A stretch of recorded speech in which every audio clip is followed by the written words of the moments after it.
our way of life and to hurt our citizenry, that we would go to the ends of the earth to bring them back to face American justice produced right here in this very hall, in this very building. To that effort, we have done just that. And a special shout out, I know my Boston contingent is here on St. Paddy's Day. Thank you for the great work you guys have been doing and across the rest of the FBI.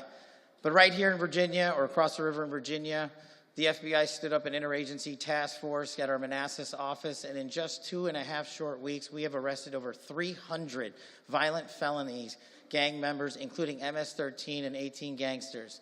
We have taken seizure of hundreds of pounds of narcotics and hundreds of weapons and currency and illicit goods. That's just what you can do when you put the brave men and women of law enforcement in one room and get the hell out of their way. And we are going to do that in every state across this country. In Massachusetts alone, in the last couple of weeks, they have indicted federally over 50 violent gang members and narco traffickers, seizing almost 200 kilograms of fentanyl.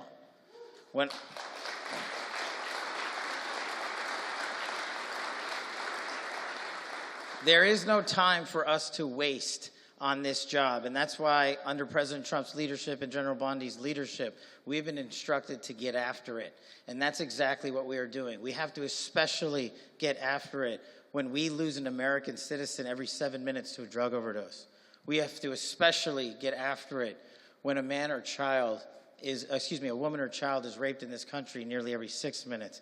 And we have to especially get after it when there are 2 homicides nearly every hour in this country. Violent crime is exploding, and it is a direct result of the border invasion that occurred. But thanks to this administration and thanks to your relentless work on the field of battle to protect our citizenry, we are finally curbing those astronomical numbers. And what that means is we are saving American lives. We are providing our children with safe schools and playgrounds so that they can be educated and grow up in a fun neighborhood like we all had the privilege of doing in this great community and in this great country. So when you go out there and you see your communities working with this interagency task force, and you see our brave men and women of law enforcement, it is a team effort. This is not a one-stop, one-man, one group, one agency operation. It happens at every single level. Just yesterday, I was honored to meet with hundreds of law enforcement officers from around the country, and I was even more humbled to graduate 245 police officers from the FBI National Academy, representing 48 states and 24 countries. That is how you put the mission first. You bring these brave warriors who have already dedicated their lives to safeguard our communities.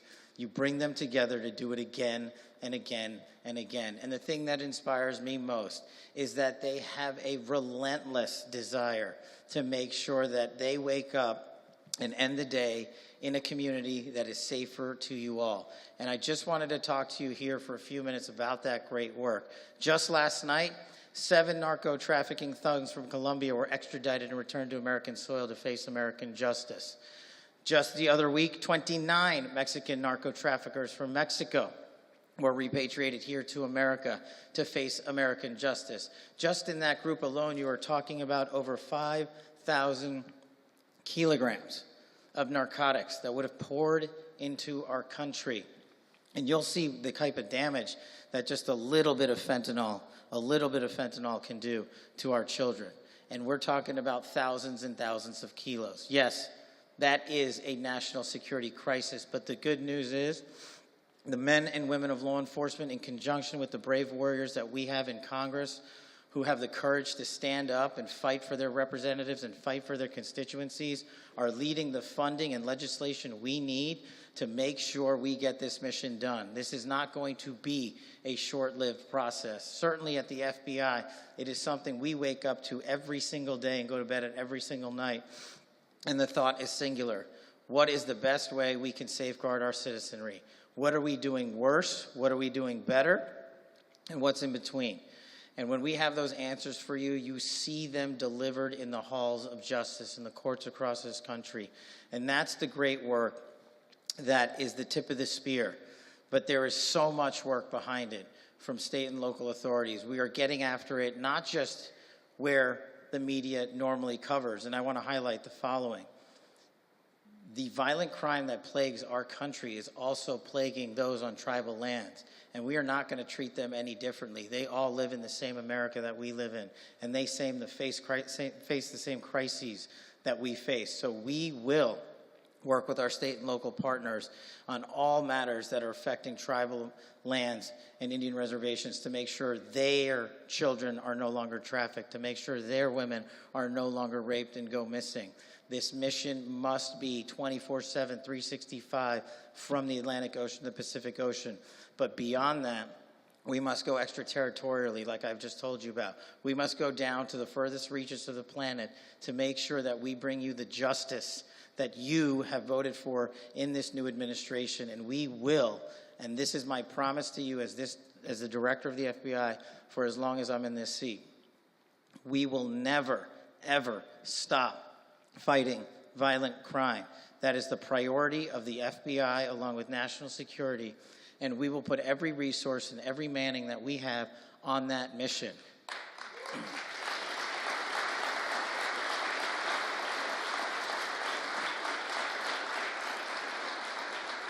And lastly, through this great work, you will see tremendous oversight and reforms at our FBI, which will unfold with our partners in Congress over the coming weeks and months and years ahead. But I want you to pay attention also to what's going on in the halls of Congress, because they are providing us with the resources we need to combat the fentanyl crisis. And this administration is providing us with the tools we need by designating the cartels foreign terrorist organizations, because that's exactly how they should be treated, because that's exactly who they are. And in that pursuit,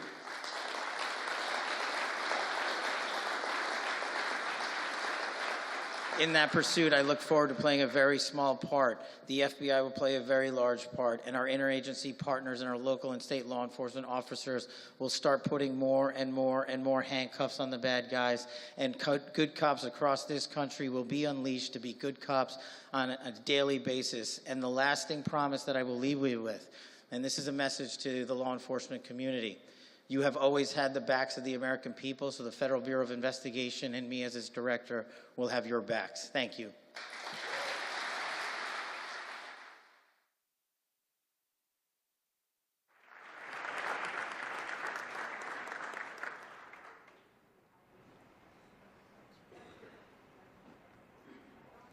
Ladies and gentlemen, please welcome Deputy Attorney General Todd Blanche.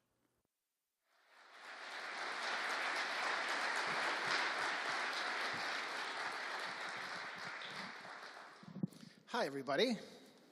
How we doing?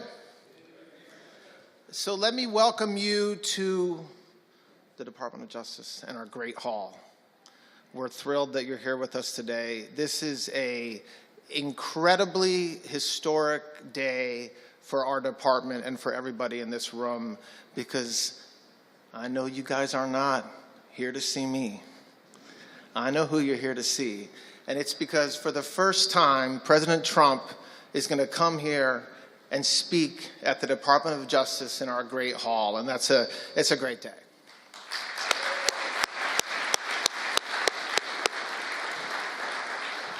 I want to thank we have a ton of special guests here today, and Attorney General Bondi is going to thank you as well. But thank you all for being here.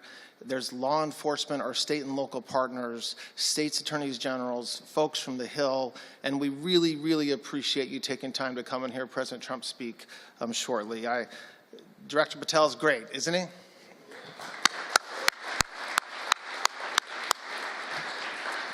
So like was just announced from above, my name's Todd Blanche, and I'm the Deputy Attorney General. I will tell you that I love this department. Our mission, keeping our borders safe, keeping our cities safe, our rural communities safe, that's a great job. That's our mission, and we're executing, as Director Patel just said, on that mission right now. Some of you may know me because I represented President Trump over the past couple of years.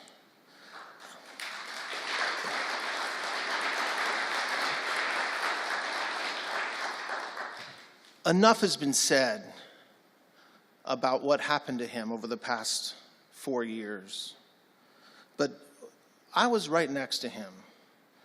I stood next to him making that very stern, mean face that you saw. On multiple occasions, I met with him on multiple occasions, and I will tell you, the media attacks, the partisan prosecutors, the complete and utter lawfare, the assassination attempts that happened on more than one occasion against his life, through all those things, through all that time, he was a complete inspiration to me personally. He just stayed completely resolved, as you've heard and seen on multiple occasions over the past year. He never wavered. He was resolved to keep fighting on behalf of the American people, and that's the inspiration that I felt from him for the past several years, and it's the inspiration that drives me every single day. In a little while, you're going to hear from our great Attorney General, and she's going to also share some words about the vision and what we're going to do to make America safe again. I've been here 7 days. So I'm going to tell you a little bit of what I've learned in that time, of what we've already done since January 20th. 53 days ago, the President made the American people a promise. He promised that under his watch, safety will be restored, violent criminals and illegal aliens will be brought to justice, and the partisan weaponization of the Justice Department will end. We have a lot of work to do to keep that promise to the country, but let me tell you a bit about what we've already done. The President promised to the American people to eliminate the cartels that have been flooding our country with drugs and violent criminals. We responded, as Director Patel just said a few minutes ago, by working with the President's team to secure custody of 29 cartel leaders from Mexico.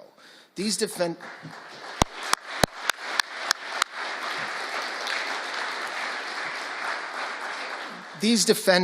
were responsible for horrific crimes, including murders, drug trafficking, money laundering, and we brought them to the United States, where they will face justice. Now, among the criminals that we brought back from Mexico was RCQ, Rafael Caro Quintero. He led a vicious cartel and was responsible for the torture and murder of DEA agent Kiki Camarena in 1985, 40 years ago. Now, the United States chased that man. Law enforcement from every agency chased that man for 40 years, and we got him.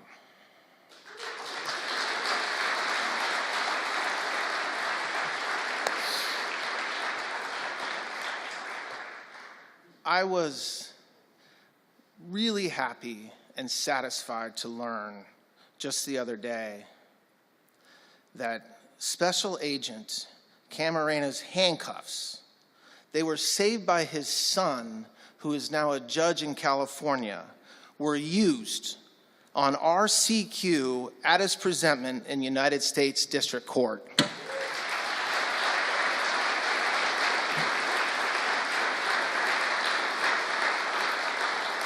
We are not stopping at the 29 folks that we already brought here. We will continue to hunt down cartel members throughout America, Mexico, South America, and everywhere in the world. Last month, President Trump designated MS-13 and TDA and other cartels as foreign terrorist organizations.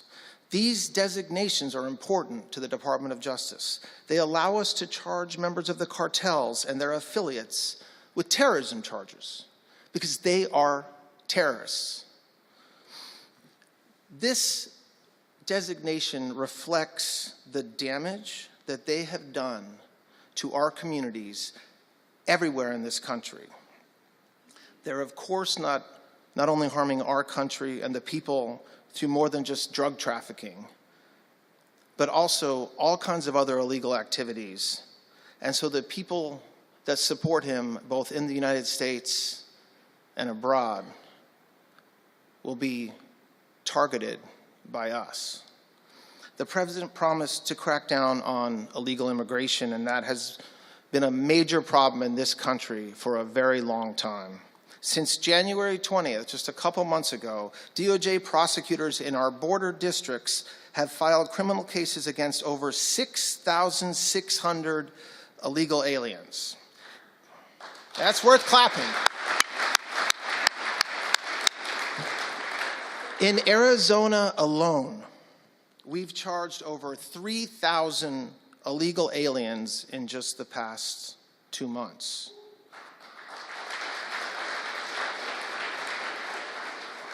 Illegal immigration has resulted in the death of countless American citizens. Take the case of Wake County Sheriff Deputy Ned Byrd. On August 11, 2022, he was murdered at the hands of 2 illegal aliens. Now, they were brothers, the Sotelo brothers, and they were arrested. But one of them escaped prison and fled to Mexico. He remained in Mexico for over 2 years. Then President Trump took office. The Justice Department and our law enforcement worked tirelessly, and he was brought back to the United States where he will face justice.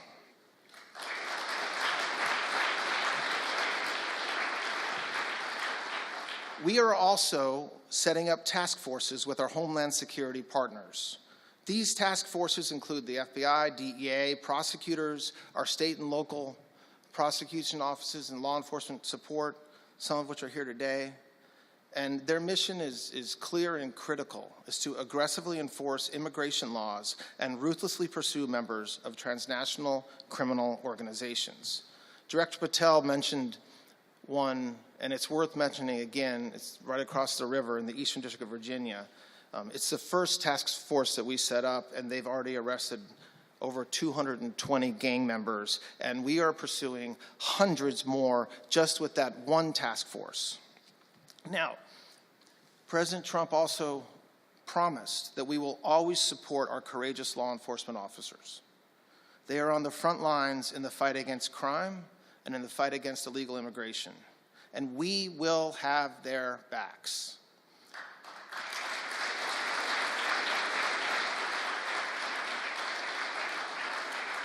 In an executive order, the President directed us to seek the death penalty where appropriate for anyone who murders a law enforcement officer. 2 months ago, U.S. Border Patrol agent David Christopher Mayland was tragically murdered in Vermont. Last month, a federal grand jury indicted Teresa Youngblood for the shooting of Agent Mayland. We are strongly considering seeking the death penalty in that case. The President promised that under his watch, we will no longer stand by while universities tolerate and facilitate anti-Semitism and support of terrorism on their campuses.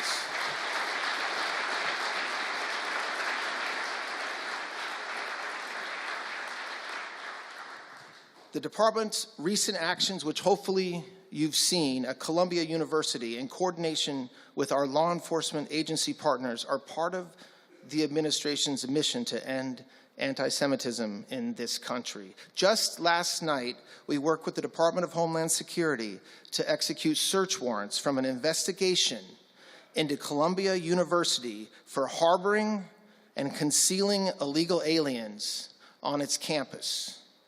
That investigation is ongoing, and we are also looking at whether Columbia's handling of earlier incidents violated civil rights laws and included terrorism crimes. This is long overdue.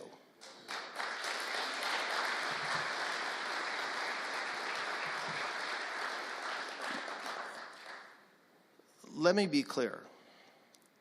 Hamas is a terrorist organization. It has the blood of American citizens on its hands, innocent victims, many of whom are citizens of this country, have died because of Hamas's actions. Any person engaging in material support of terrorism will be prosecuted.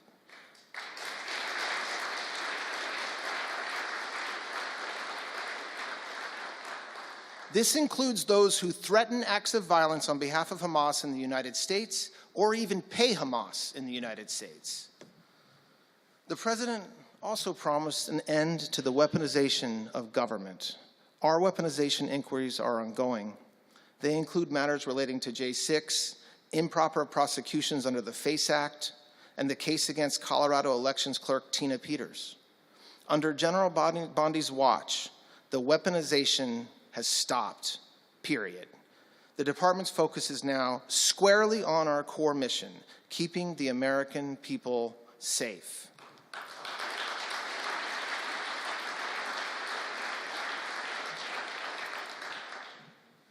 That was a brief overview, and as you can tell, we have been very busy doing a lot of work in this department since January 20th.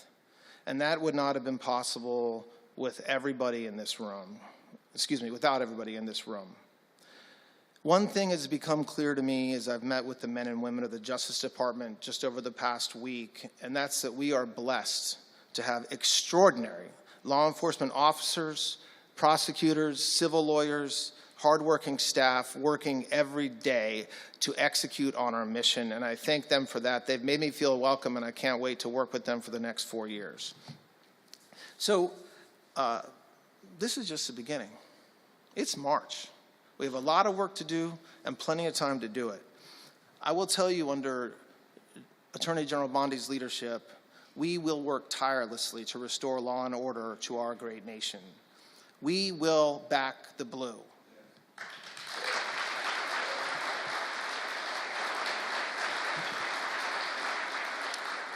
And I couldn't agree more with what Kash said a few minutes ago, that we are going to go after violent criminals and illegal aliens throughout our nation. I'm gonna stop talking now, and there's gonna be a brief break before you hear from the main event, Attorney General Bondi and the President of the United States. But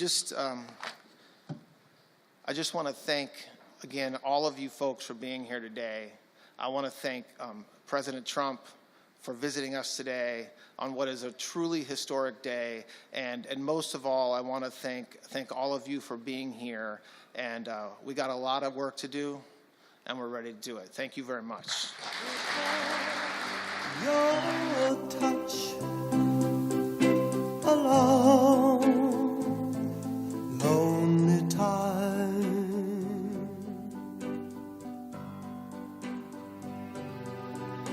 and time goes by so slowly, and time can do so much. All you still more.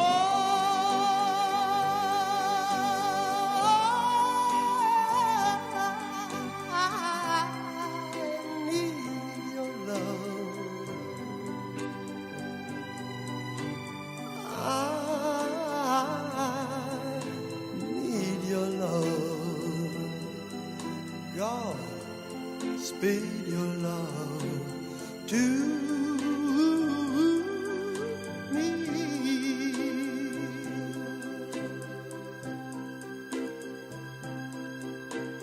Lonely rivers flow to the sea, to the sea, to the open arms of the sea. Yeah. Lonely riverside, wait for me, wait for me. I'll be coming home, wait for me. Oh, my love, my darling, I've hungered for your touch. Oh, Lord, lonely time.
One hymn especially that we want you to come to know and love. A great hymn of adoration. It's a Swedish hymn written in 1886. How Great Thou Art. Here in Melbourne we have two crusade choirs. The ones you see on the platform this afternoon and down here have the red identification badge on, and we have a green choir which will be here tomorrow. We had over 1,400 of them registered. And we know that you'll enjoy their ministry and song, and just now we're going to ask them to come. Mr. Shea to come and the choir to join him in singing, How Great Thou Art.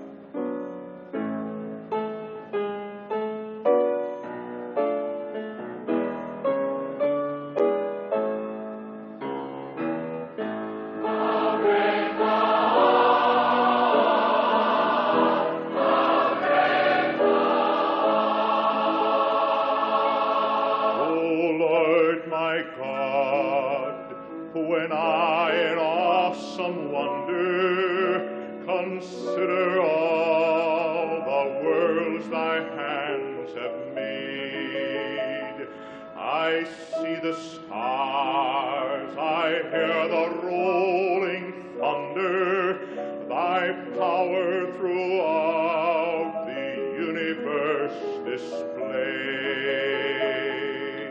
Then sings my soul.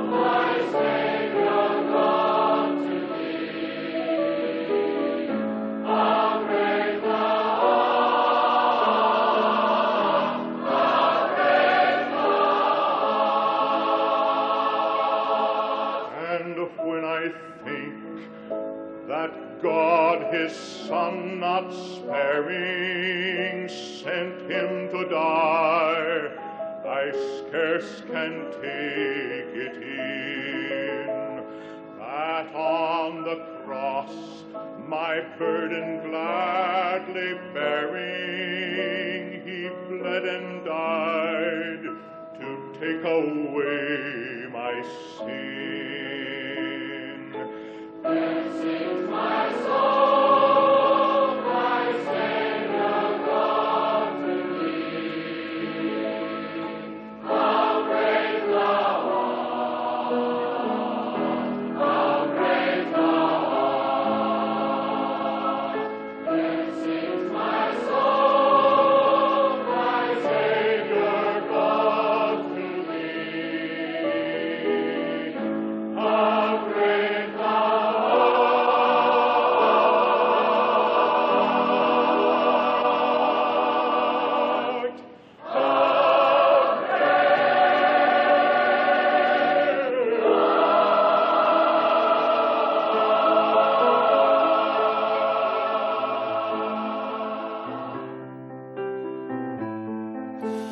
Heard there was a secret chord that David played and it pleased the Lord, but you don't really care for music, do you? It goes like this: the fourth, the fifth, the minor fall, the major lift, the baffled king composing hallelujah, hallelujah. Hallelujah, hallelujah, hallelujah.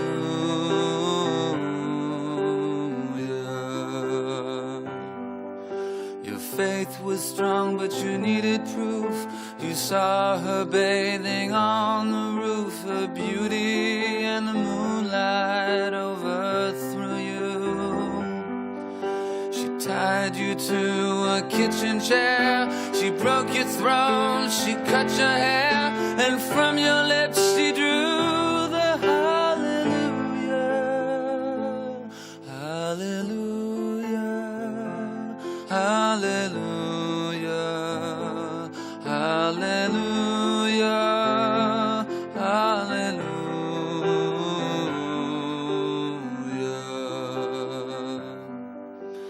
Maybe I have been here before, I know this room, I've walked this floor. I used to live alone before I knew you. I've seen your flag on the marble arch. Love is not a victory march, it's a cold and it's a broken hallelujah,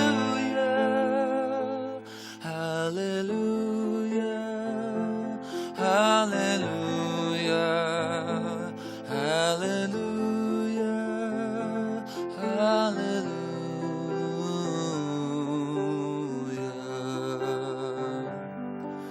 There was a time you let me know what's real and going on below, but now you never show it to me, do you? And remember when I moved in you, the holy dark was moving too, and every breath we drew was hallelujah, hallelujah, hallelujah, hallelujah, hallelujah.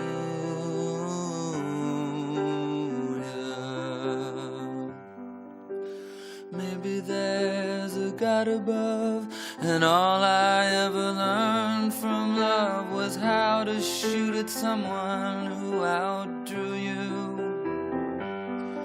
And it's not a cry you can hear at night, it's not somebody who's seen the light, it's a cold and it's a broken hallelujah, hallelujah, hallelujah, hallelujah, hallelujah, hallelujah, hallelujah, hallelujah, hallelujah.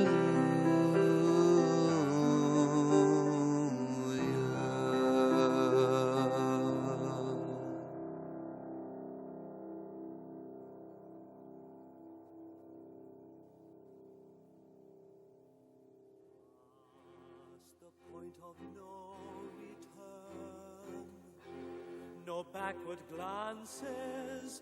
The games we've played till now are at an end. Past all thought of if or when, no use resisting. Abandon thought and let the dream descend.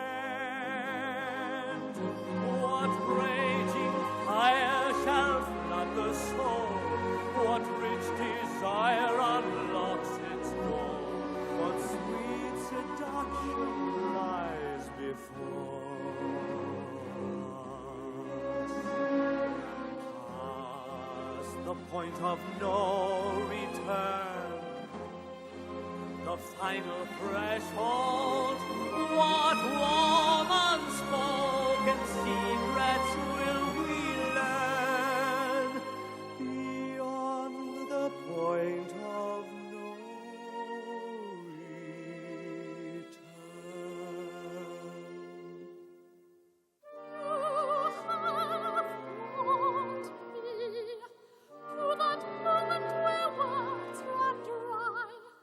To that moment where speech disappears,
come with me. My darling, my darling.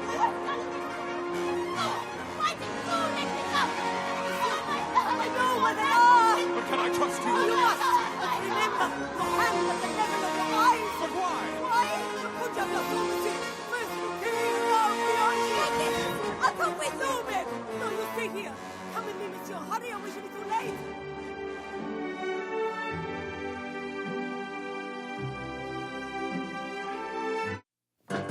You shake my nerves and you rattle my brain. Too much of love drives a man insane. You broke my will, but what a thrill. Goodness gracious, great balls of fire. I let you love what I thought it was funny. You came along and woo, now honey, I've changed my mind. This love is fine. Goodness gracious, great balls of fire. Kisses, baby. Feels good. Hold me, baby. Well, I want to love you like I love you should. You're fine, so kind. Got to tell this world that you're mine, mine, mine, mine. I chew my nails and I twiddle my thumb. I'm real nervous, but it sure is fun. Come on, baby. It drives me crazy. And it's just great balls of fire.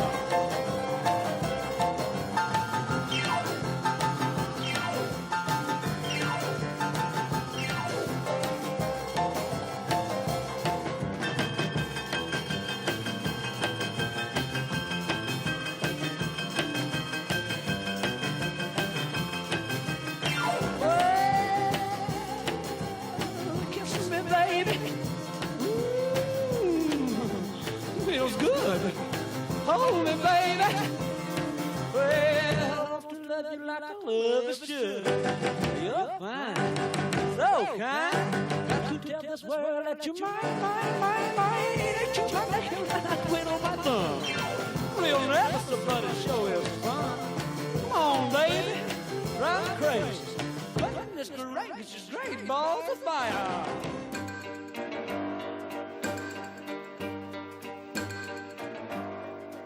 You don't own me.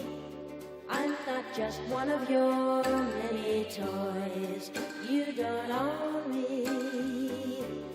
Don't say I can't go with other boys. And don't tell me what to do. Don't tell me what to say. And please, when I go out with you, don't put me on display, 'cause you don't own me. Don't try to change me in any way. You don't own me. Don't tie me down, 'cause I'd never stay. I don't tell you what to say. I don't tell you what to do. So just let me be myself. That's all I ask of you. I'm young and I love to be young. I'm free and I love to be free. To live my life the way I want. To say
'cause you can.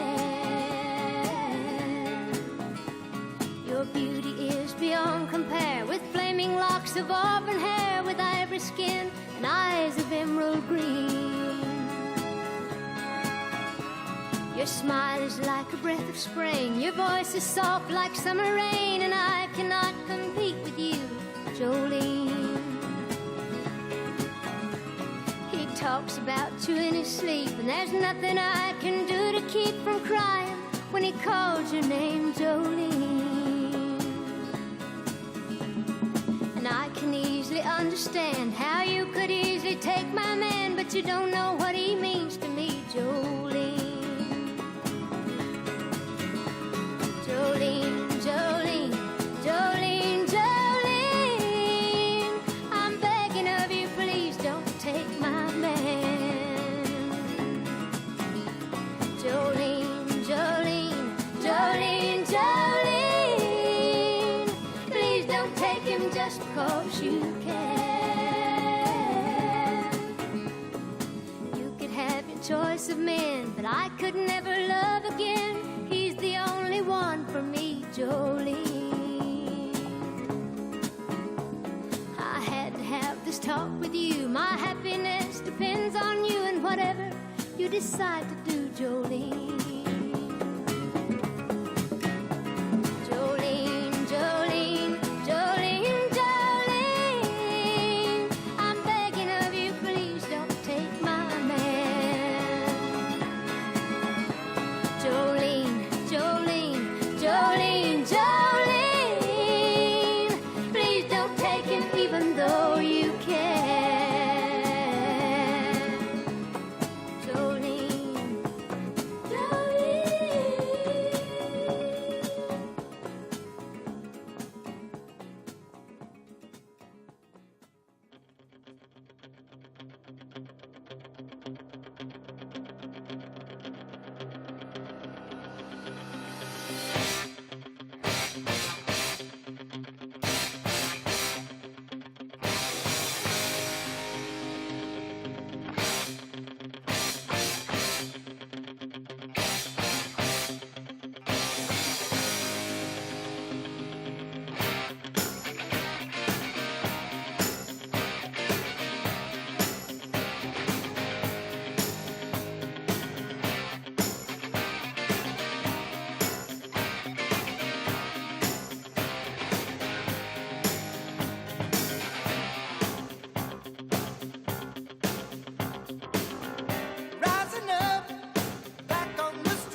be serving like California. You see them wearing their baggies, Warachi sandals too, a bushy blonde hairdo, serving USA. You'll catch them surfing at Del, Ventura County line, Santa Cruz and Trent, Australia's Caribbean, all over Manhattan, and down Doheny Way. Everybody's gone surfing, serving USA. We'll all be planning out a route we're gonna take real soon. We're waxing down our surfboard, we can't wait for June. We'll all be gone for the summer, we're on safari to stay.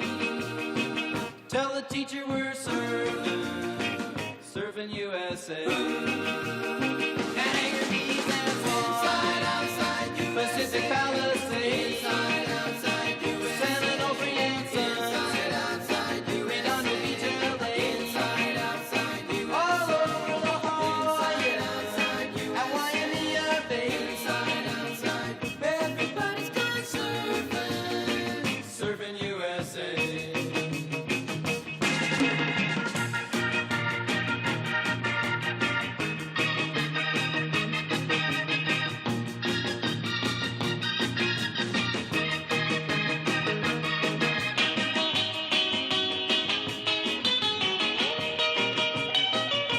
Everybody's gone surfing, surfing USA.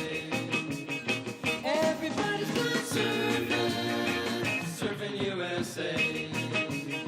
Everybody's gone surfing, surfing USA. Yeah, everybody's gone surfing, surfing USA. Yeah, everybody's gone surfing, surfing USA.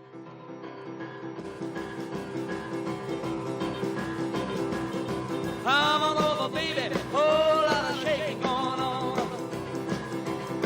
Yes, I say, come on over, baby, baby, you can't go wrong. We ain't faking, whole lot of shaking going on. Well, I say, come on over, baby, we got chicken in the corner.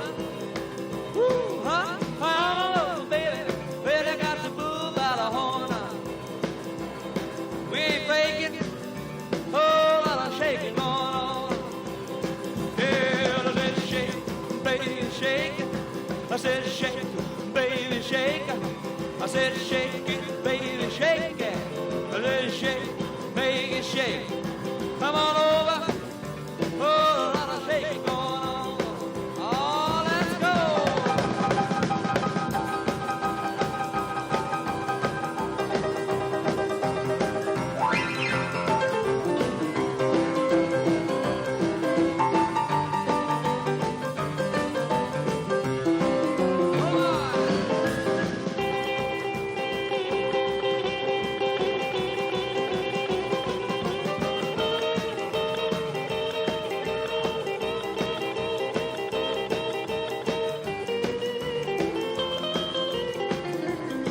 Well, come on over, baby. We got chicken in the barn. Who's born was born, my born. Come on over, baby. Well, I got your bull by the horn. We ain't faking a whole lot of shaking going on. Easy now, shake it. Oh, shake it, baby. Yeah. You can shake it one time for me. Has to come over, baby. Whoa, lot of shaking going on. Now let's get real low one time now. Shake, baby, shake. All you gotta do, honey, is kind of stand in one spot. Wiggle around just a little bit. And that's when you got it. Yeah. Whoa, lot of shaking going on. Now let's go one time. Shake it, baby, shake it. Shake it, baby, shake it. Ooh, shake it, baby. Come on, baby, shake it, baby, shake it. Come on up. Oh, lot of shaking going on.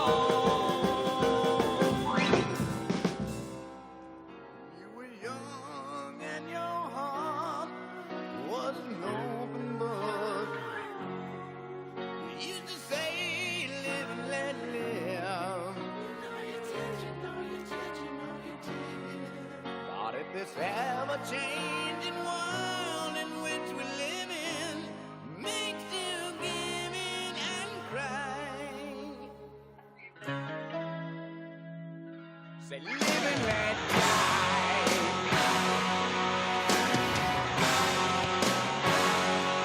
Live and let die.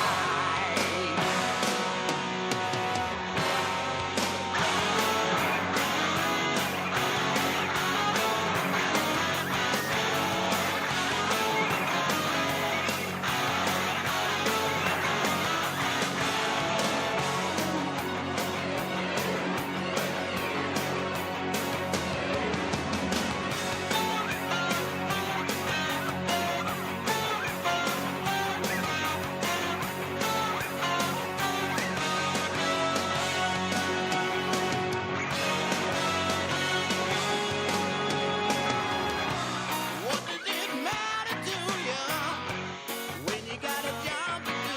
You got to do it well. You got to give the other fella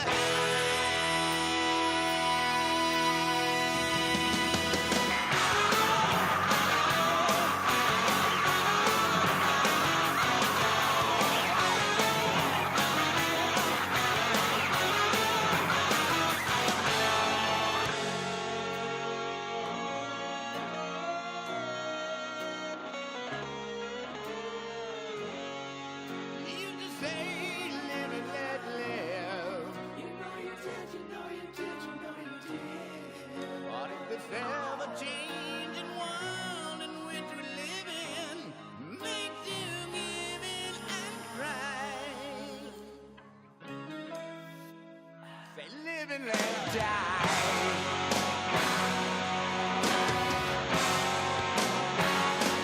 Live and let die.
I knew you, I wouldn't talk down to you.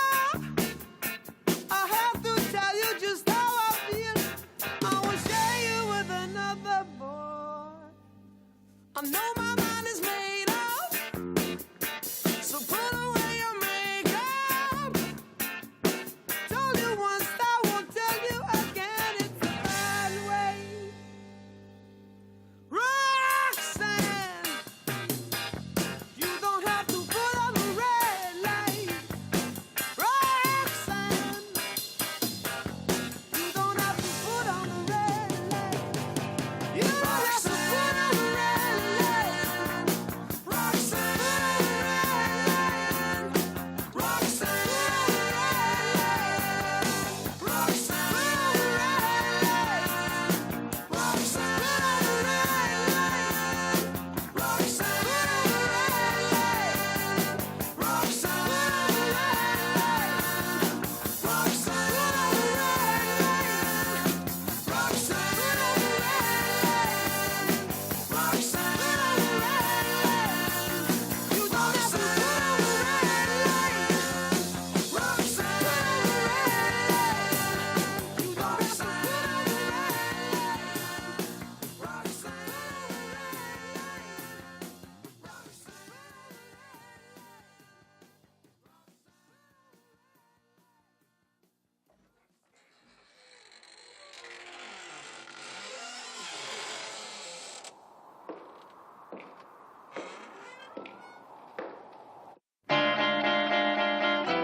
Hold me close, hold me tight, make me thrill with delight.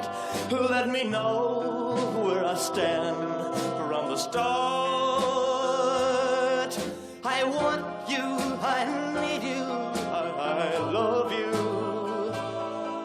with all my heart. Every time that you're near, all my cares disappear. Darling, you're all that I'm living for. I want you, I need you, I love you more and more. I thought I could live without romance until you came to me. But now I know that I will go on loving you eternally. Won't you please be my own? Never leave me alone, 'cause I die every time we're apart. I want you, I need you. Ladies and gentlemen, please take your seats. The program is about to begin. My heart. Well, I thought I could live without romance until you came to me. But now I know that I will go on loving you eternally. Won't you please be my own? Never leave me alone, 'cause I die every time we're apart. I want you, I need you, I love you with all my heart.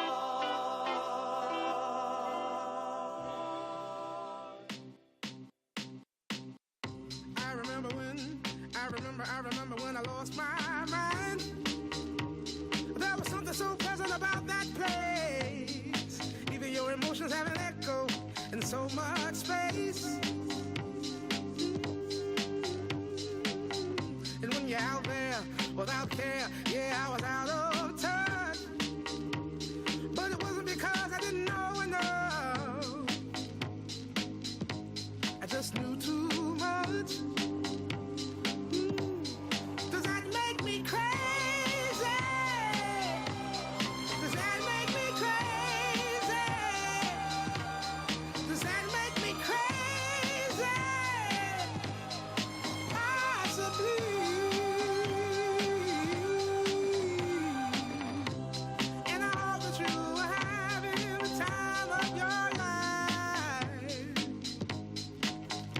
think twice. That's my only advice. Come on now, who do you think you are? Bless your soul. You really think you're in control? Well, I think you're crazy. I think you're crazy. I think you're crazy. Just like me.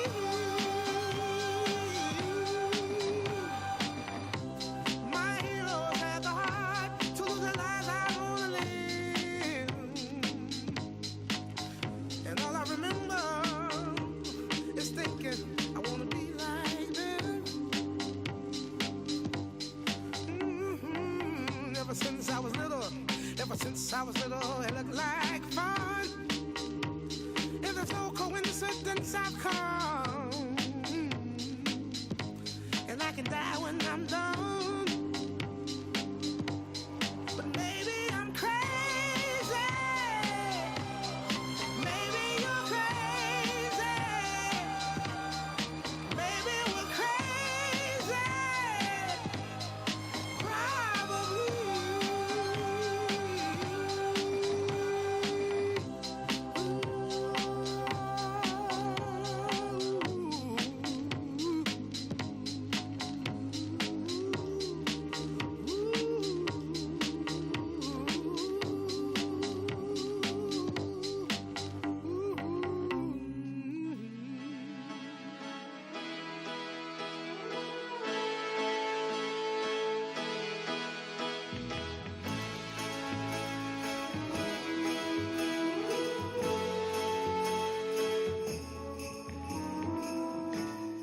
I may not always love you.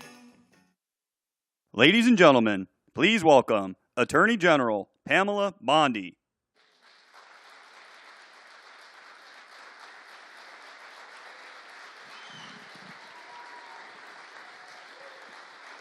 Hi, please be seated. Welcome to the Department of Justice. And I love our team. Todd Blanche, Emil Bovey, Kash Patel, soon to be Terry Cole, Gadi Saralta. Thank you all. We are going to fight to keep America safe again. President Trump has prioritized tackling our nation's fentanyl crisis, and he has taken decisive action to fight it. I want to thank our U.S. attorneys who are here today, our state attorneys general from all around the country. I see all my friends out there, my colleagues, who will work to prosecute violent criminals, get the drugs off our streets, get the gangs off our streets, and get the illegal aliens out of our country. And thank you to all of our federal, state, and local law enforcement officers who are here today who keep us safe every day and night. Thank you to all of you.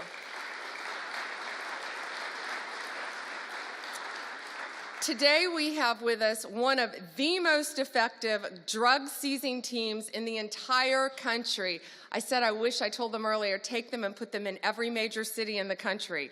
Since January, they have saved millions of lives, taking drugs and illegal weapons off the streets of Boston. And Todd, they asked us for more U.S. attorneys. I told them we're on it. Could you all please stand? This is Boston's DEA strike team. Thank you all.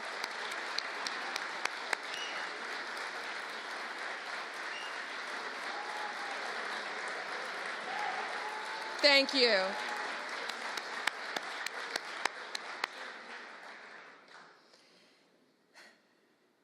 We also have two angel moms here today. Anne lost her son. He was 15. He thought he was taking a Percocet at school, and it was laced with fentanyl. and he was beautiful. And I'm so sorry. But all of these people in this room, thanks to the directive of Donald Trump, are going to keep our streets safe and protect our kids. Thank you for being here.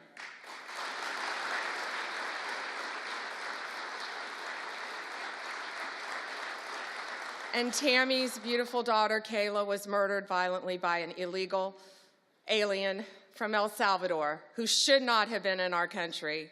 And thanks to Donald Trump, they will all be deported very soon, thanks to his work, Homeland Security, and I say the unsung hero, Stephen Miller.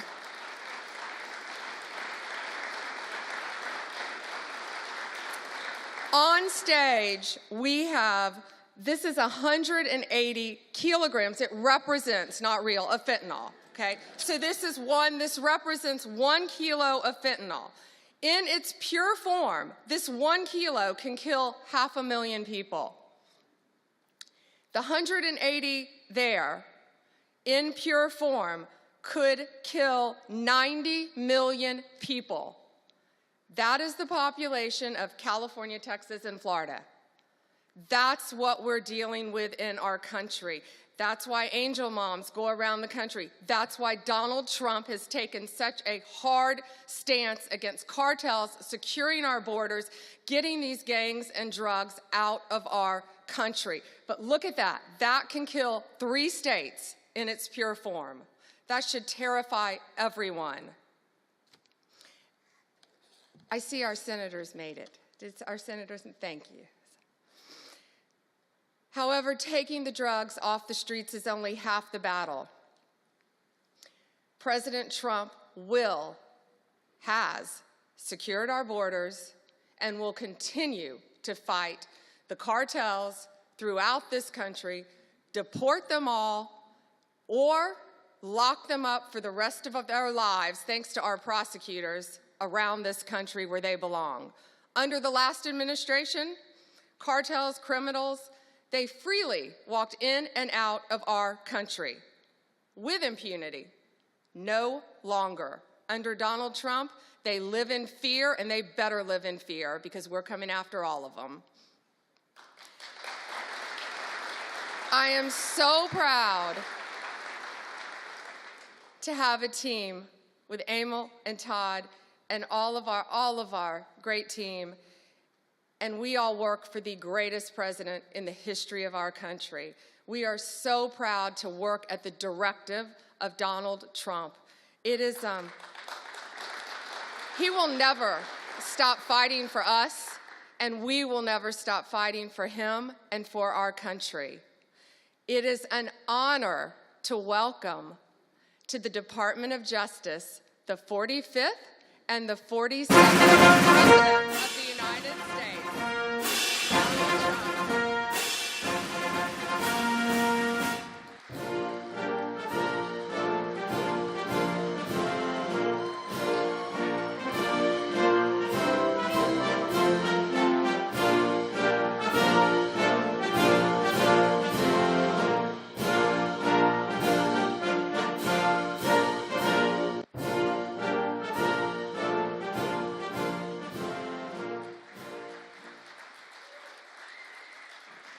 Well, thank you very much. Thank you. Thank you, Pam, very much. What a job you're doing. And it's a true honor to be with you today. This is a storied hall, if there ever was one. And based on the crowd, I think we broke the all-time record. But as we begin a proud new chapter in the chronicles of American justice, this really is something. We're turning the page on 4 long years of corruption, weaponization, and surrender to violent criminals, and we're restoring fair, equal, and impartial justice under the constitutional rule of law. And you're the people that are doing it. Very, very proud of all of you. Under the Trump administration, the DOJ and the FBI will once again become the premier crime-fighting agencies on the face of the earth. People ask me, what am I going to do about law enforcement all the time? The fake news back there, they're asking me that all the time. What am I going to do? And when are you going to do it? And I answer them by saying I've already done most of it by appointing the people that I've appointed. They're sitting right here. They've done most of it. I don't do it, they do it. Right, Pam? I think, oh, you are so tough, they just don't know yet. Let me begin by congratulating the incredible people who will lead these historic reforms.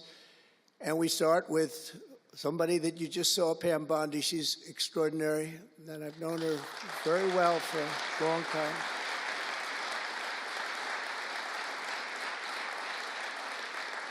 I watched her for a long time in Florida, for years in Florida, and highly experienced. She seems so young, but she's highly experienced, that I can tell you. She was a phenomenal Attorney General in Florida, and she's going to do a really amazing job. Also, our new director of the FBI, Kash Patel. Kash, right.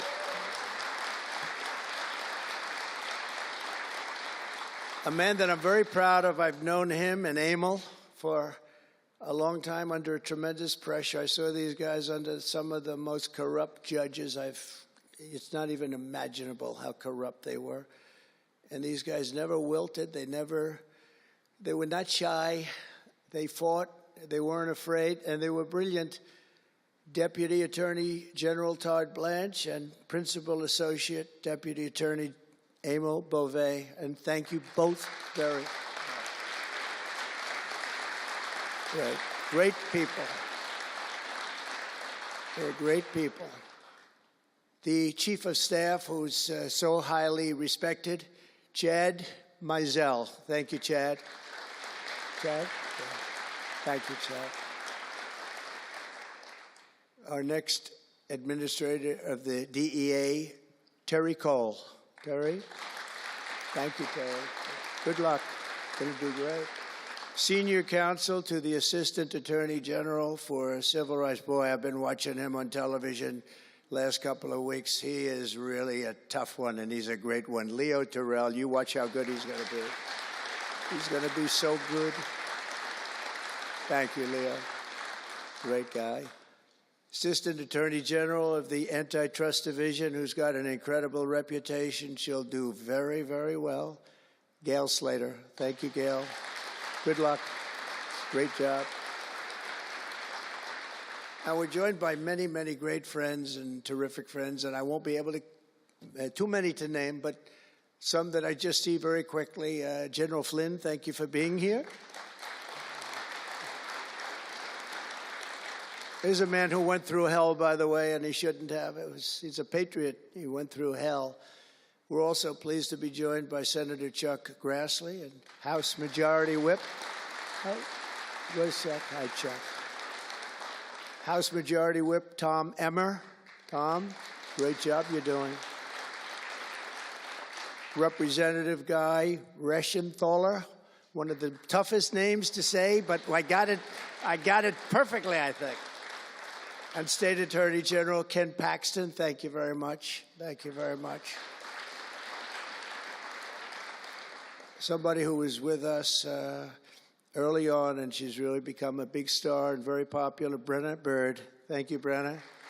Thank you very much. Steve Marshall, Alan Wilson, James Othermeyer, Chris Carr, Dave Sunday, Marty Jackley, as well as White House Deputy Chief of Staff, Stephen Miller. What a man Stephen is. Become a big star. Right, Emil? Steve Miller. Steve has been something very special. For generations, the Federal Department of Justice was one of America's most revered institutions. The men and women of the DOJ brought down the mafia, hunted down the killers, kingpins, and spies, tracked down terrorists and traitors, and tore down corrupt political machines all across America. This department commanded the respect and admiration of the entire world. And with Pam and Kash and all of the people I introduced and far more, big numbers, and all of you sitting back there, I recognize so many of you. But with you leading the way, it'll soon be the most admired and most respected of all. You're going to be more respected, and I really believe that there's also a lot of things to solve, a lot of problems to solve. But that's going to put you in the upper tier and maybe the top tier, and I believe that's going to happen. I'm so proud of the people in this room. But first, we must be honest about the lies and abuses that have occurred within these walls. Unfortunately, in recent years, a corrupt group of hacks and radicals within the ranks of the American government obliterated the trust and goodwill built up over generations. They weaponized the vast powers of our intelligence and law enforcement agencies to try and thwart the will of the American people. You remember the 51 intelligence agents that said, as an example, that Hunter Biden's laptop from hell came from Russia when they knew it came right from his bedroom. They knew that. It was a big lie, and they knew it so well. They spied on my campaign, launched one hoax and disinformation operation after another, broke the law on a colossal scale, persecuted my family, staff, and supporters, raided my home, Mar-a-Lago, and did everything within their power to prevent me from becoming the President of the United States. With the help of radicals like Mark Elias, Mark Pomerantz, and these are people that nobody's ever seen anything like it. So many others, but these are people that are bad people, really bad people. They tried to turn America into a corrupt, communist, and third world country. But in the end, the thugs failed and the truth won. Freedom won, justice won, democracy won, and above all, the American people won. There could be no more heinous betrayal of American values than to use the law to terrorize the innocent and reward the wicked. And that's what they were doing at a level that's never been seen before. And it's exactly what you saw with Joe Biden, Merrick Garland, and their cronies to do the building of the last 4 years. They ripped, what they've ripped down is incalculable. But what you're going to build up is likewise something that will be breaking all sorts of records.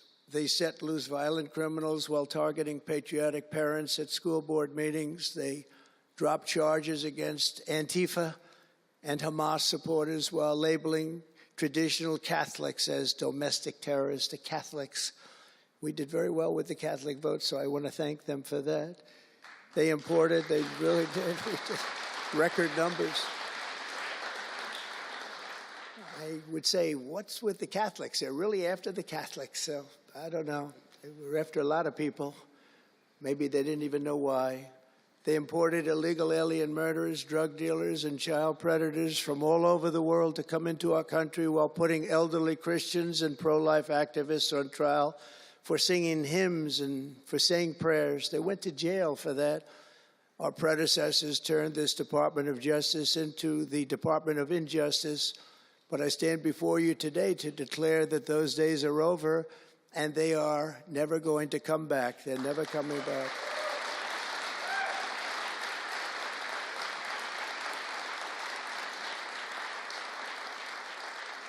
So now, as the chief law enforcement officer in our country, I will insist upon and demand full and complete accountability for the wrongs and abuses that have occurred.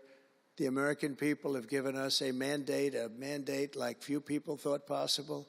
We won every single swing state. We won the popular vote by millions and millions of people. We won districts, 2,750. Think of that, 2,750 districts compared to 505. So we won it at levels that have, I don't believe, ever seen before. That's the one where you see the map of the United States, and it's all red. Red for Republican, not for communist. Red for Republican. They would like it to turn red for communist, but it didn't work out that way. The American people have given us a mandate and really just a far-reaching investigation is what they are demanding into the corruption of our system. And that's exactly, I'm sure, what Pam and Cash and everyone else mentioned here and not mentioned is going to be doing. We will expel the rogue actors and corrupt forces from our government. We will expose and very much expose their egregious crimes and severe misconduct, of which was levels you've never seen anything like it. It's going to be legendary. It's going to also be legendary for the people that are able to seek it out and bring justice. We will restore the scales of justice in America, and we will ensure that such abuses never happen again in our country. And that's why on day one I signed an executive order banning all government censorship and directing the removal of every bureaucrat who conspired to attack free speech and many other things and values in America. My administration stripped the security clearances of the disgraced intelligence agents who lied about Hunter Biden's laptop from hell. We revoked the clearances of deranged Jack Smith, Alvin Bragg, Letitia James, and the crooked law firms that aided their partisan persecutions. And I went through it. These are state and city courts, and the corruption is unbelievable. We also terminated the clearances of the Biden crime family and Joe Biden himself. He didn't deserve it. In fact, he was essentially found guilty, but they said he was incompetent, and therefore let's not find him guilty, I guess. Nobody knows what that ruling was, but I didn't want any part of it. I think I would have rather been found guilty than what they found with him. They said he didn't know what the hell he was doing, and therefore he's let him go. I said, you know, I'd rather be convicted, Pam, I think, than that. That was not good. I said, please convict me, don't say that. I pardoned hundreds of political prisoners who had been grossly mistreated. We removed the senior FBI officials who misdirected resources to send SWAT teams after grandmothers and J6 hostages. And it was a great honor for me to fire, I will tell you this, a great honor to fire James Comey. A great, great honor. That was nothing. There was no better day. A lot of people said, oh, that's too bad you did that. And they said that's going to be, and you know what? A year later, they said that actually saved the administration, because the level of corrupt things that we learned after that turned out to be that they were doing, in fact, really bad things. He was a terrible person, did terrible things, and persecuted people, and all in the guise of being an angel, but he wasn't an angel. We created a brand new DOJ task force and anti-Christian bias. And under Director Patel, we're getting the FBI agents out of the headquarters in Washington, D.C., and back on the streets in pursuit of dangerous criminals where they belong and where they want to be. And, you know, you have that big FBI building, and it's a very big building, and they were going to build an FBI headquarters 3 hours away in Maryland, a liberal state, but that has no bearing on what I'm about to say, but we're going to stop it. Not going to let that happen. We're going to build another big FBI building right where it is, which would have been the right place, because the FBI and the DOJ have to be near each other. You can't that's one thing I did learn from this persecution. The FBI and the DOJ work together. Now, in my case, they work together for bad purposes, but they do. They were always together. So how can you have one that's 3 hours away? But one thing I said to Cash, well, we're going to get a great building built. It's going to be a magnificent building. He said, sir, we don't need that kind of room. I said, what do you mean? He said, I'm just going to take a old Department of Commerce building that's about 25% the size, and that's what I need. We're going to have the best staff that you've ever seen, and that's what I need. It's in a nice location, but I don't need that big building. Why don't you just sell the site to somebody, and we're going to be very happy. And they want to have far fewer people, but we also want to have them in D.C., and if for no other reason, we like having law enforcement walking the streets of our capital, because when the bad guys are out there and they see there's an FBI agent, that's the ultimate in law enforcement, and they're not going to be acting so bad. We're cleaning up our city. We're cleaning up this great capital, and we're not going to have crime, and we're not going to stand for crime, and we're going to take the graffiti down, and we're already taking the tents down, and we're working with the administration, and if the administration can't do the job, we're going to have to take it back and run it through the federal government. But we hope the administration is going to be able. So far, they've been doing very well. The mayor's been doing a good job. We said there are tents galore right opposite the State Department. They have to come down, and they took them down right away. And so far, so good. But we want to have a capital that can be the talk of the world. When Prime Minister Modi of India, when the President of France, and all of these people, the head of Prime Minister of United Kingdom. They all came to see me over the last week and a half. And when they come in, I had the route run. I didn't want to have them see tents. I didn't want to have them see graffiti. I didn't want to have them see broken barriers and potholes in the roads, and we had it looking beautiful. And we're going to do that for the city, and we're going to have a crime-free capital. When people come here, they're not going to be mugged or shot or raped. They're going to have a crime-free capital again. It's going to be cleaner and better and safer than it ever was, and it's not going to take us too long. There's a new phenomena that is taking place with these violent, vicious lawyers that we have all over. They play the ref. You know what playing the ref is? Like the great Bobby Knight basketball coach. He'd scream and scream at the ref. He'd scream. I watched it. By the way, I love Bobby Knight because he endorsed me. And having Bobby Knight's endorsement in Indiana was an extremely good thing. A friend of mine said I was running in Indiana at the time. This was early on, 2016. And I was doing great, but a friend came up and said, "You know Bobby Knight?" I said, "No, I don't, but I hear he was a tough cookie." He said, not only tough, he was beyond tough, but he's the most popular guy you can imagine. It turned out he wanted to endorse me. He called me about 2 years before. He said, "Sir, I'd like to endorse you." I said, "Is this really Bobby Knight?" He said, "It's me." I could tell it was Bobby Knight. He had been known for throwing the chair across the court and slapping a player. Can't do things like that, right? And the man that came in fired him. He was a new administrator for the college. That guy didn't last very long. They were like 14-0, and they fired Coach Knight. That was not good, but he had a little chip in his shoulder. But he loved Trump, and he came in, and he said, "I'd love to endorse you." He said, "If you ever run, please call me." So he said, "You know Bobby Knight?" I said, "Well, I don't know him, but he called me a couple of years ago." It was an amazing phenomenon. I took his number, and on each side of my desk in New York, I had stacks of paper, like nice and neat, but about 2 feet high each. And I said, I wrote his number down and I put it here 2 years ago. And I said, let me see if I can find it. It was almost like a miracle.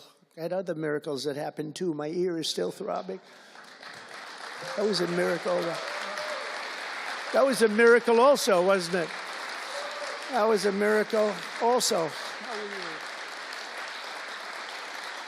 Thank you. Thank you, Leo. Thank you. Thank you, my man. That was a miracle.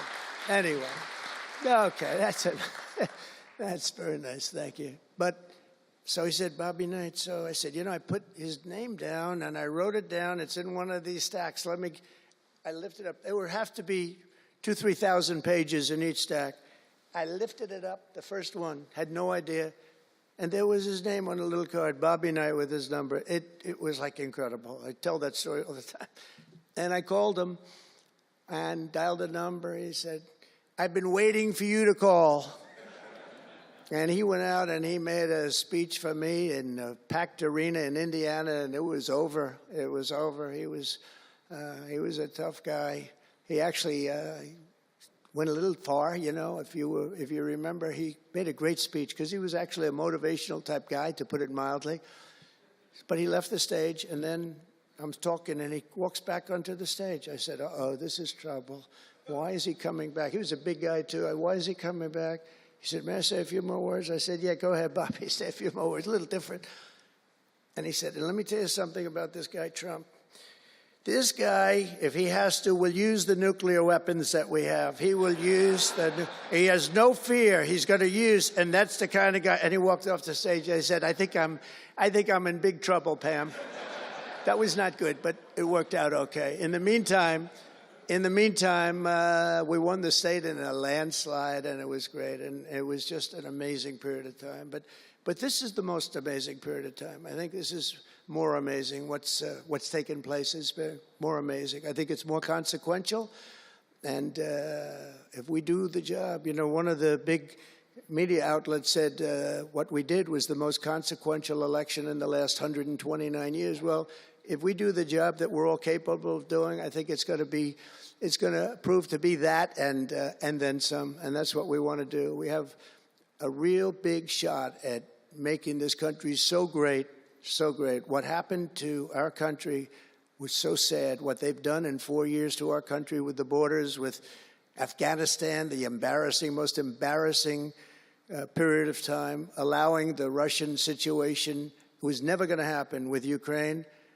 allowing October 7th to happen would have never happened because under me, Iran was totally broke. They had no money. They weren't giving any money to Hamas or Hezbollah. It was totally broke. But allowing inflation, look at what inflation's done to people, been so devastating. And now you see that, by the way, price of eggs is down 35% in the last week and a half. We're doing a good job. Brooke is doing a good job. Brooke Rollins and everybody. And inflation's down, interest rates are down, gasoline has come down to a level that we haven't seen in a long time. All things that we wanted to do, because then everything else is going to be coming down. We want it to come down. We want bacon to come down, and groceries, a term I used to use. It's sort of an old-fashioned term, but I used to use it on the campaign trail, those last 90 perfect, beautiful days. We just hit it. And I want to thank Susie. You have done a great job. Susie Wiles. Great job, Susie. A big magazine just named her the most powerful woman in the world, and that's okay with me. She is the most powerful woman. You think about it, John, right? The most powerful woman in the world, but she's great. And we had a great 90 days. It was a perfect 90 days, and it was a great result, but we want to put that result to good use by doing a phenomenal job. And I want to tell you that Todd and Emil know this very well. We had an amazing judge in Florida, and her name is Eileen Cannon, and I didn't know her. I still don't know her. I don't believe I ever spoke to her, even during the trial, but I did appoint her, federal judge, and these fake lawyers, these horrible human beings, were hitting her so hard, public relations-wise. They were playing the ref. I don't think it's legal. I don't think it's legal. They might as well go out and just shout it in a courthouse. They were saying she was slow, she wasn't smart, she was totally biased, she loved Trump. I didn't know her, other than I saw her the couple of days that I was in court, and I thought her decorum was amazing. Anything bad they could say, though, they were saying about her, it was whatever they could say bad about a human being, all made up. Because actually she was brilliant. She moved quickly. She was the absolute model of what a judge should be. And she was strong and tough. And how do you get them to stop if you're a judge? How do you get them to stop with the playing the ref? Bobby Knight would play the ref. That's why I brought up the Bobby Knight story. He would play the ref. He'd scream at the ref. He'd scream so hard. Oh, boy, it was terrible, actually. And the people would come up, his assistant coaches would come up to play. Coach, don't do that. Don't do it. He said he's not going to change his tune, Coach. He called it. He's not changing. I don't care. And he's screaming. That's when he threw the chair. He starts going crazy. And he said, no, he's not going to change this time, but he's going to change for the next play. And sure as hell he did. You know, Bobby, by the way, had the last undefeated team in basketball. And relatively speaking, you know, he had a team. He always had a team. He never had that. Well, he had a couple of great players, obviously, some top NBA players, but very few relatively. He had a team, but he won the national championship 3 times, but he had the last undefeated team in basketball. And he would play the ref, and he would scream at him. He knew exactly what he was doing. They're doing the same thing. He said, no, he's not going to change now, but he's going to change for the next one. That's what he wanted to do. He wanted to scare the hell. They wanted to scare the hell out of the judges, and they do it. And how do you stop it if you're a judge? Because you want to go home, you have a family, you have children, and the New York Times will write whatever these people say, and the Washington Post, and the Wall Street Journal, and MSDNC, and the fake news CNN, and ABC, CBS, and NBC, and they'll write whatever they say. And what do you do to get rid of it? You convict Trump. All you have to do is be really tough on him and ultimately convict him, and they leave you alone. It's totally illegal what they do. I just hope you can all watch for it, but it's totally illegal. And it was so unfair what they were doing to her. But they do it all the time with judges. But in her case, she was very courageous, and it only made her angry. Wouldn't you say? It just made her angry. She didn't like it. A lot of them say, oh, please don't say that about me, my family. What's my husband going to say? What's my wife going to say, or my kids? Please don't say that. And it had absolutely no impact on her in the case against me, which was a case, I will not use a bad word. I promised my wife I would never use a bad word, so just a little bad. The case against me was bullshit. And she correctly dismissed it. She correctly, look at Emil, he's looking, that's interesting. But these two guys were warriors. You got a warrior here. You got two warriors, I can tell you that. You got a whole bunch of them. But, and they wouldn't quit. They wouldn't take no for an answer. They just wouldn't quit. These two people right up here, and some others that are involved with it indirectly. And what the lawyers do is they're doing it to the Supreme Court justices, hoping that they'll be overcome by the horrible things they say about them. They say things about Supreme Court justices and judges that are just horrible. They're playing the ref. Remember the way they treated Justice Thomas and Justice Alito and Justice Kavanaugh, Justice Gorsuch. Chief Justice Roberts get treated unbelievably badly, and they're hoping that they can sway them to go along because, again, what do? They're humans. You know, it would be wonderful if everybody was just a perfect computer machine.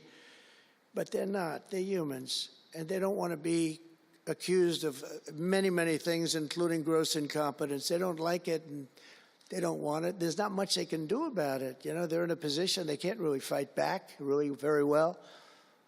And so what they do is sometimes they get weak. I would say a majority, maybe, of the times. That's why I'm so impressed with Judge Cannon in Florida, how strong she was, how she held up. It actually made her more resolute than anything I've seen. I mean, it was amazing because they were hitting her so hard. It was so sad to watch this. But it's sad what they do to other judges. It's very sad what they do to the Supreme Court. And a lot of the judges that I had, if you look at them, they take tremendous abuse in the New York Times and the Washington Post, all of the different networks. They take such abuse.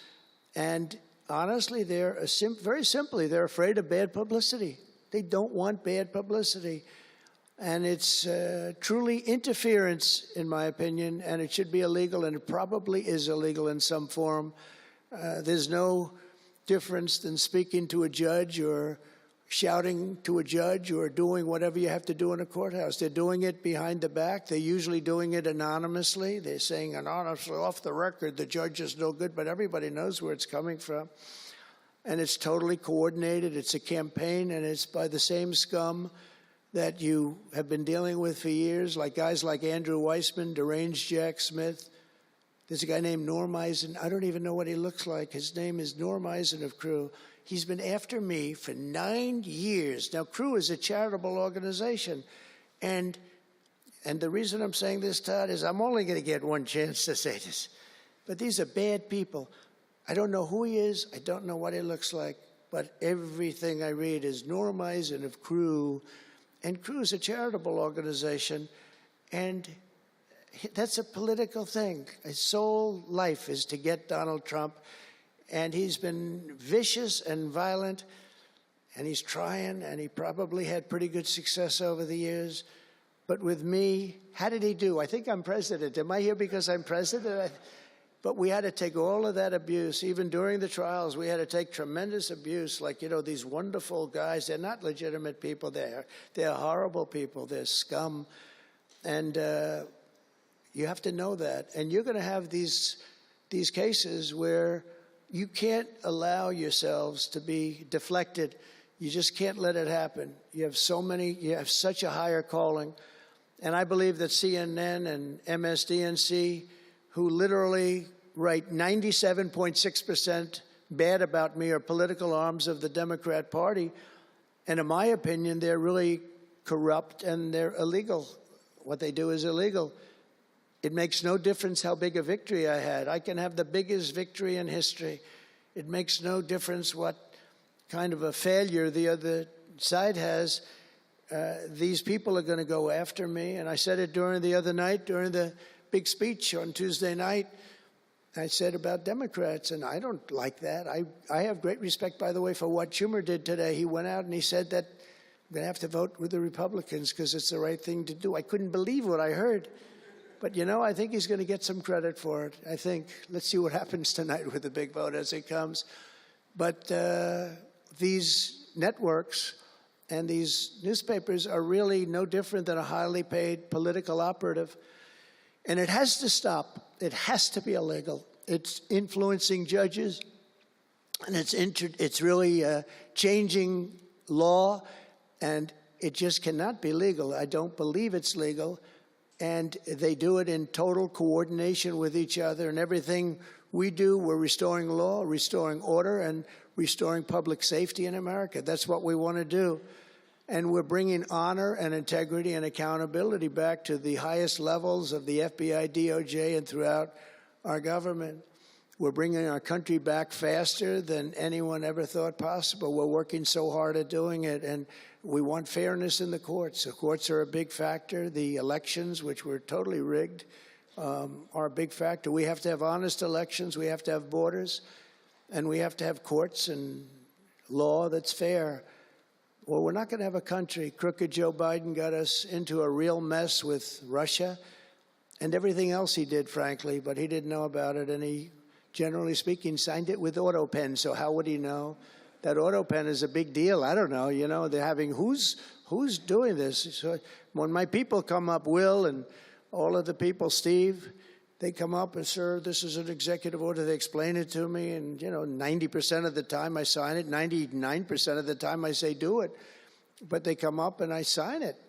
But you don't use AutoPen. It's, number one, it's disrespectful to the office. Number two, maybe it's not even valid because, you know, who's getting him to sign? He had no idea what the hell he was doing. If he did, all of these bad things wouldn't be happening right now.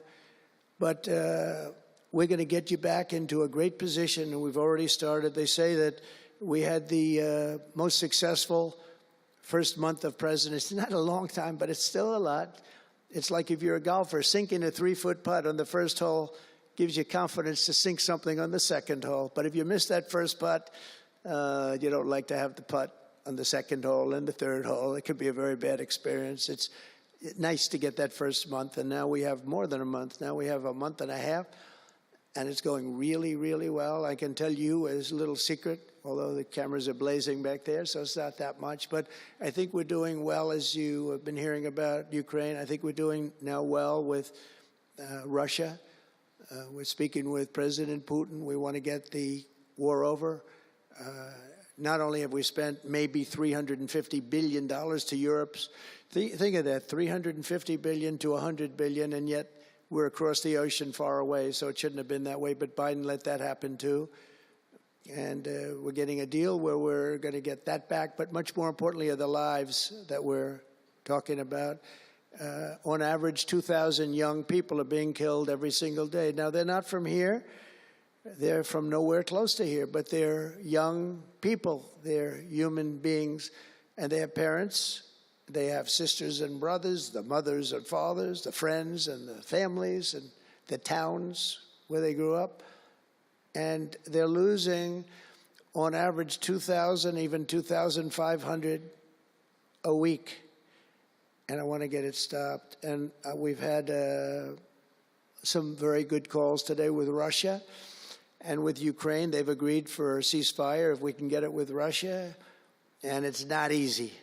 It's a tough one, but I think we're doing it. And as the Secretary General said yesterday of NATO, a terrific guy, he said without Trump, we wouldn't be talking about it. It would just go on for years, and millions of people have been killed, but millions more people would be killed. And he said it was a great honor. Without me, it would just keep going on. We're looking for the ceasefire now with Russia, and we've had some very good talks about it. We've had some very good responses. And I can tell you that there was a case where there would have been no war if I were president, and it's just 100% would not have happened, would never have happened. I used to speak to President Putin a lot about it. I said, don't do it. Don't do it. I won't tell you what the consequence was. I won't tell you what but if he believed even 5% of what I said, then he would say, I'm not going to do it. And I think he did. But we had a good relationship, and we had a professional relationship, and his respect for this country. And I think we've had some very good results. So, I haven't been able to say that to anybody else. I haven't wanted to say it until just before I came here. I got some pretty good news. So, but we have to see what happens. It's still a long way to go. The fighting is unbelievable. Russia has a large group of Ukrainian soldiers, as we speak, surrounded and in grave danger. They've been able to surround them. They're in grave danger. Biden should have never let this war happen. First of all, you don't want to pick on somebody that's a lot larger than you, even with the money. There's a lot of money that we gave them and a lot of equipment. We make the best military equipment in the world, but even with all of that, it's unbelievable. Right now, you have a lot of Ukrainian soldiers that are encircled and in grave danger, and I've asked them not to kill those soldiers, please, not to kill those soldiers. We don't want them killed. It's such a shame to see what's happened. A thing like that would have never happened. Inflation would have never happened. October 7th would have never happened. Israel, Iran had no money. They were totally broke. Think of it. They had no money to give to anybody. They were totally broke. And within a short period of time, as soon as Biden came in, he took out all the sanctions. In China and everybody else that wasn't buying oil from Iran was buying it at levels that they never spent before. And it was a sad thing. And if you look at Afghanistan, that was probably what got Putin started, because when he looked at how horribly we looked, I think the most embarrassing day, not that we got out because we were getting out. I would have been out faster than them. I was the one that got it down to the right level. But we would have kept Bagram, the big Air Force base. We would have kept it. Right now, China occupies Bagram. And the reason we would have kept it is because they were 1 hour away from where China has and builds its nuclear missiles and weapons. And they gave that up. At the dark of night, they left the lights on, and they left the dogs behind, by the way. A lot of people say, what about all the dogs? They had a lot of dogs, and they left the dogs behind. And what a shame, what a shame. The way we got out, I think it was the most humiliating time in the history of our country. The way it happened, not that we were getting out, because we wanted to get out, but we would have gotten out with dignity and strength. And what a difference a rigged and crooked election had on our country when you think about it. And the people who did this to us should go to jail. They should go to jail. So I just want to say God bless America, because we have to say God bless. We're lucky we're still here, frankly. And this whole thing could lead, I think we have it. I think we have it. But this could lead to World War III very easily. Could very easily lead to World War III, but I think we're in pretty good shape. A lot better than we were before we got involved, that I can tell you. That was heading into World War III territory, and that would have been a war like no other because of nuclear weapons and other types of weapons that people you don't even want to know about. But as many of you do know, well, we're focused on persecuting, and these people were really focused on persecuting Republicans. The last administration presided over the worst increase in violent crime in our country in many, many decades. We had levels of violence and crime, and a lot of it had to do with the illegal immigrants that came in. Remember when I used to complain about it? Because I knew how tough they were, how mean they were. And they said, no, people that come into our country are all wonderful people. No, they're not wonderful. These are stone-cold killers. These are killers they make our killers look nice by comparison. They make our killers look nice. These are rough, tough people with the tattoos all over their face. Historically speaking, I don't want to discriminate against anybody, but historically speaking, they're not going to be the head of any major bank that we know of. These are rough people. These are rough killer people, and they allowed them in by the millions. In major cities like New York, Chicago, and Washington, mothers can't walk their children to the park without fear of being shot or killed or raped or anything.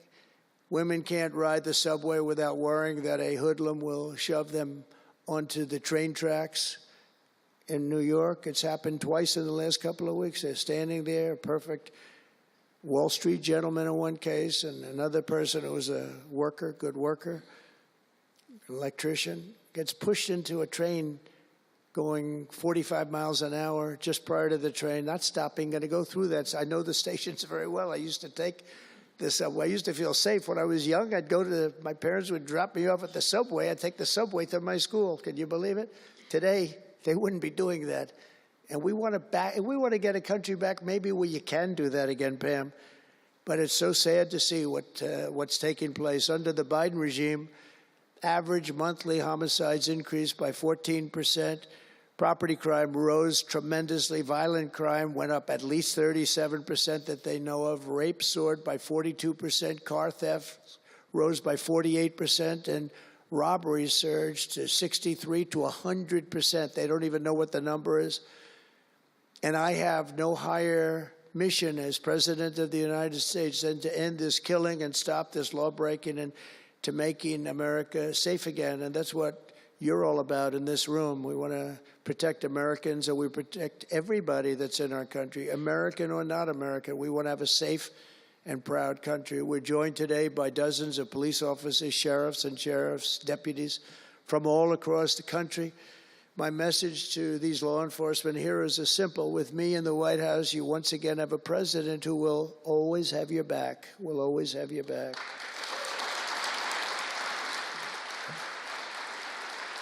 Thank you, fellas.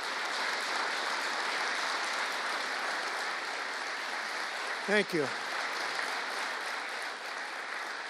That's a lot of good-looking people. I will tell you, I feel safe. I'm glad you're in the room. I feel even safer. It's a lot of great people. On day one, I signed an executive order directing Attorney General to ensure that anyone who murders a police officer immediately, with as fast a trial as we can have, gets the death penalty.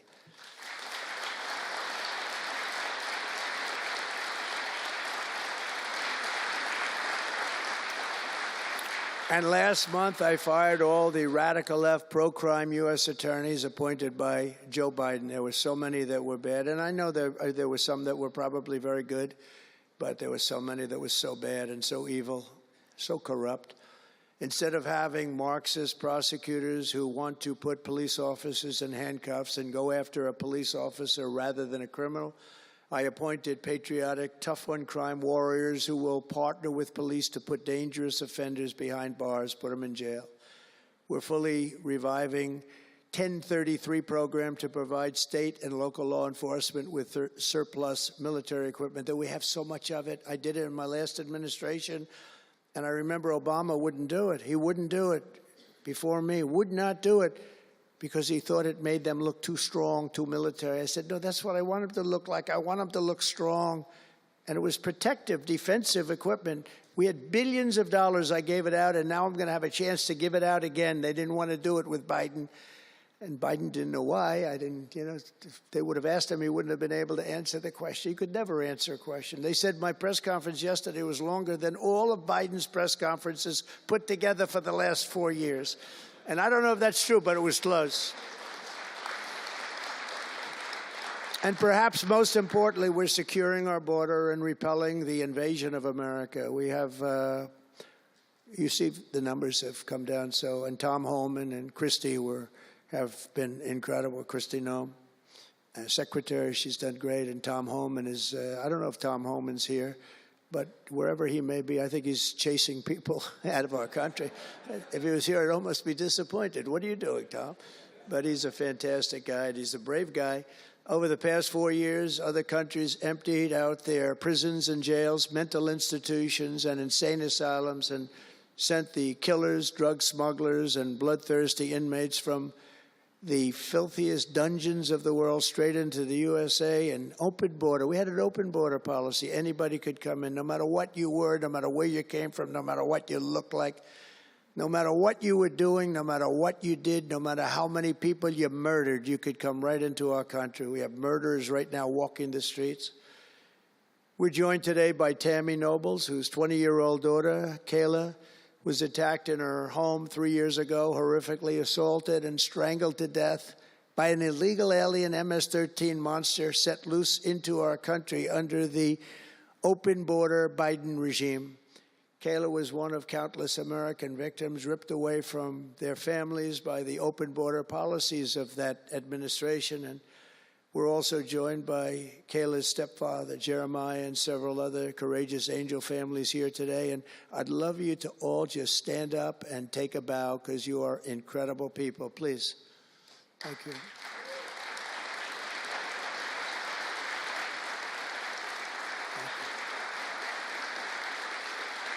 Thank you.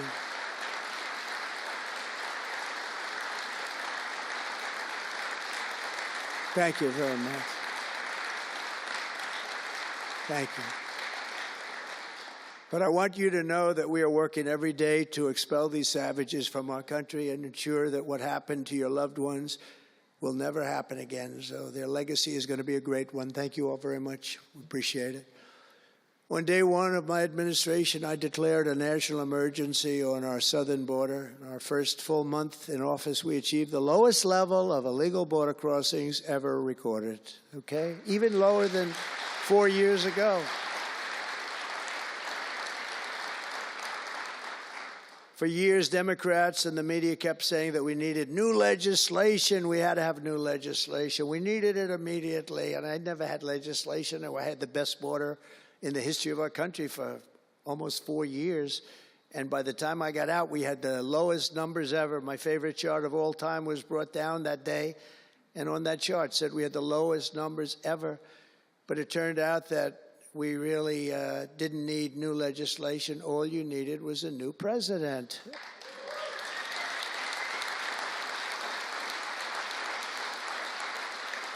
And I said that the other night. That's all you needed was a new president saying, close the borders because the Border Patrol is unbelievable, ICE is unbelievable, and all of our law enforcement is just incredible. All of you guys are amazing, and the people of our country respect you and they love you, and a lot of times you don't hear that because you have to listen to the fake news back there, but they have great respect for you, so I just want you to know that. And you know, that includes our fire departments too. They don't get spoken about enough. You know, they go into some of the areas I read where they're shooting them off ladders. Can you believe it? They go up to put out a fire, Leo, and they go and they shoot them off a ladder. It's just unbelievable. These firemen and women are incredible. So I want to put them in the same category because they're just incredible. I also like that the fact they voted for me like at 94%. So I have to mention them. I have no choice, right? But the truth is they're phenomenal people. The law enforcement, fire, everybody, they're phenomenal. Basically first responders, because that's what they are. They're first responders. And we're ending the migrant occupation of America. And what we're doing now is we're liberating our cities and our suburbs and our towns. And you see a big difference. I'm getting calls all the time from even leaders of other countries saying, sir, the whole world feels liberated now. It feels like there's a light over America, but there's a light over the whole world. I hear that so much. It's so nice to hear, too. And I feel it. I mean, I feel it. I see the polls. I don't know if the polls are right, but they're certainly very good. I'll take them right now. It's amazing what's taken place in such a short period of time. Really 6 weeks, but it's longer than that. It's really November 5th. I think that hopefully will go down, if you do your job great, it'll go down as the most important day, one of them at least, in the history of our country. You know, July 4th was 1776, it was pretty important too.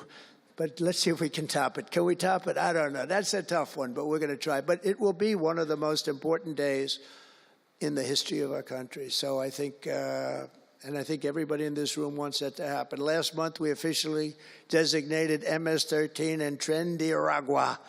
That's the Venezuelan gang, the toughest gang, they say, in the world, and the Mexican drug cartels as foreign terrorist organizations. That's a big deal. Nobody wanted to do that in the past.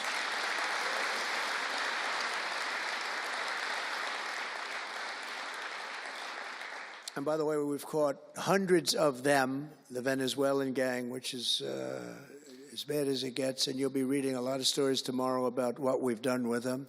And you'll be very impressed, and you'll feel a lot safer, too, because they are a vicious group. They went into Colorado. They took over areas of Colorado. They sort of were like me. They were in the real estate business, but they didn't go out and get financing. They just took over a building and kept it. and they said to the tenants, "Get the hell out of here." One man called the police, and they cut off his fingers, and they say, "You call again, your other fingers, and you call a third time, and you're dead." These are tough people and bad people, and we're getting them out of our country. And some are so bad, we don't want to get them out. We have to put them in jail because we don't want to even take a chance that they can come back.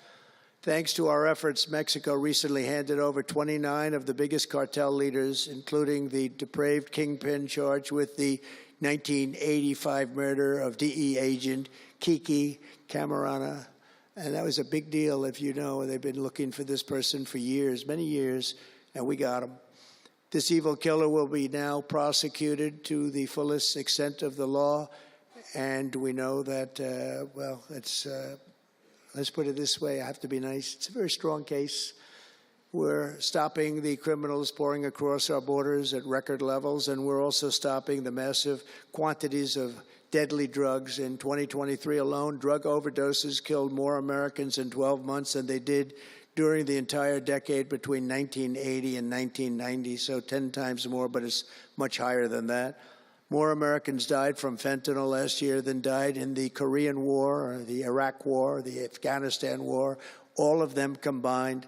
That's why I placed large tariffs on Mexico, Canada, and China, and they will remain in place until these deadly poisons stop pouring into our country. And I will tell you, as soon as I put on the tariffs on Mexico, Canada, and China, unbelievable results have been seen in the last few weeks.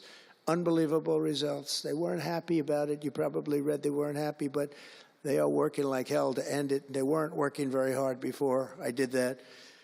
With us today is a brave mother and advocate, Ann Fundner, who lost her beautiful 15-year-old son, Weston, to fentanyl.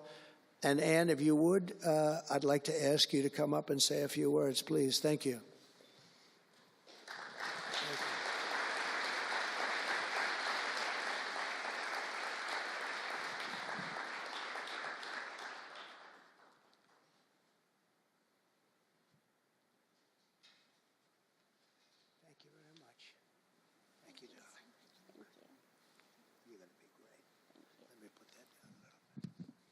Thank you.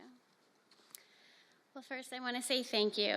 I think this is the biggest honor of my entire life, being on stage with President Trump. But I want to tell you a little bit about my son, Weston, who absolutely loved President Trump. He had a beautiful Trump 2020 flag hanging in his bedroom, and he had it on the beach one day, and we took a picture, and it became our 2020 Christmas card with the most perfect slogan for President Trump: peace on earth. What would happen in the next 4 years would be devastational to our country and our safety of our children. And in 2022, Weston lost his life, a freshman in high school at the age of 15, from a single pill that took his life. The cartels were allowed to operate on American soil and took hundreds of thousands of American lives. And so we knew there was only one person that could save us from the devastation on our American soil, and that was President Trump. And so in 2024, we did the best thing that we could do to keep America safe again, and we elected President Donald J. Trump. Thank you. Thank you. Thank you.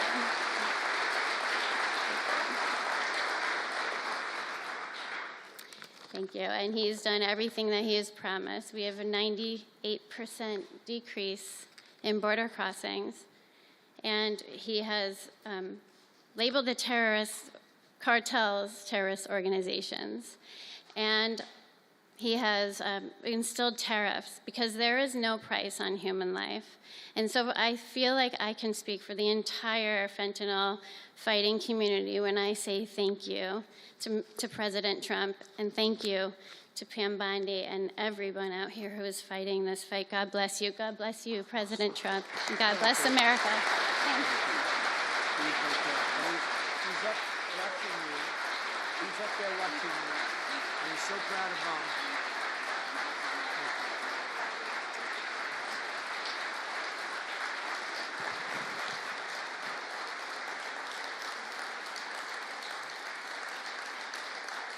Thank you, Ann, very much.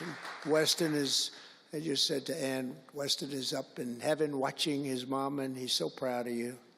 He's so proud of you. Thank you.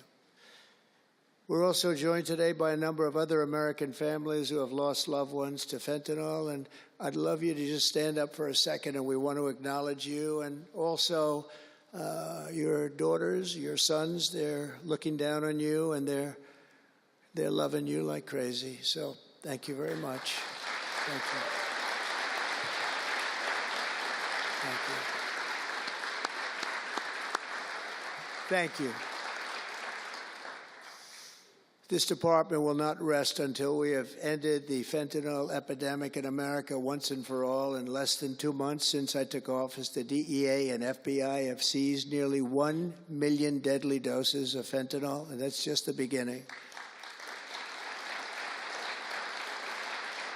At my direction and working with Pam and everybody else, we've launched an all-out war on fentanyl traffickers, and it's a war that we're going to win. We're going to win this war. I spoke with the president of Mexico, very nice woman, very fine woman, and I said, let me ask you, you're sending a lot of drugs into our country. We're not liking it at all. Can't do that. But I said, is Mexico, does it have much of a drug? She said, no, we're not a consuming nation. I thought it was an interesting term. And I said, why? And which I've heard also, by the way, they're not a consuming nation. They distribute, but they don't consume. But I said, why are you not a consumer? Well, we're very close with family. I said, so we're very close with family, too. I mean, our families are being devastated, and we're just as close. Why else? She said, well, we spend a lot of money on advertising saying how bad drugs are. They're very rough ads. They show the skin falling off and the teeth falling out and going blind and losing hair and everything that these things do. You look like you just came out of a horrible concentration camp. And she said it was, they're rough ads. And it's not often that I feel I've learned something from a phone call, because I've had a lot of phone calls over my life. But I realized right then and there what a great idea that is. And we have hired Susie, a great person, who did a lot of our campaign work, and we've come up with an advertising campaign that's, I think, really incredible. More than anything else, it's terrible to watch. Terrible to watch. It's the only way it's going to work.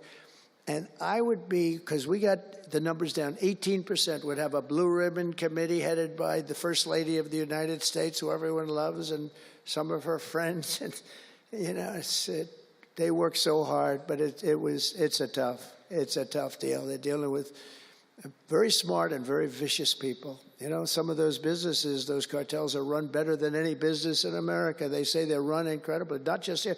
They all over the world. They're run like a major business, but in many cases better. And I said, we got it 18% down. Well, 18% is incredible. It's like a record. But when you think of it, it's not very much. And the way you get it down, if you want to get it down to close to 100%, is with the death penalty. But I think maybe America is not ready for that.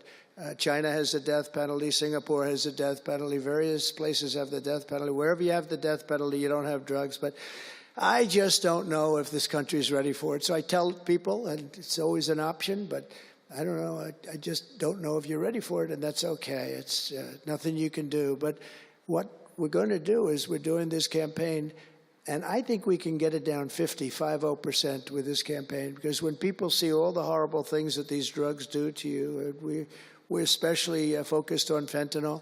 When they see all of the horrible things that happen when you take drugs, how you look, you lose your look. Everyone's vain. They don't want to lose their look. The look is so important. And I think when they see these things, they may say, you know what, I'm going to take a pass. But there is big danger. Pam and I were talking about it before. A lot of people are taking fentanyl and not even knowing. They think they're doing something else, or maybe taking another drug, but at a much lower level. And they die. You can put on the pin, think of this, the head of a pin, fentanyl, and it's too much, and it will kill the strongest person in the room.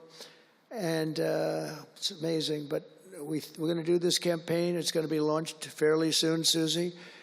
And I think it's going to have a big impact. I think if we got it down by another 30, 35 points, and I really believe we can. I think that's an incredible idea. So I thank the President of Mexico, actually. It was a call on tariffs, and we talked about drugs, and she gave me an idea that I think will be very successful, and based on what I saw, it's going to be amazing.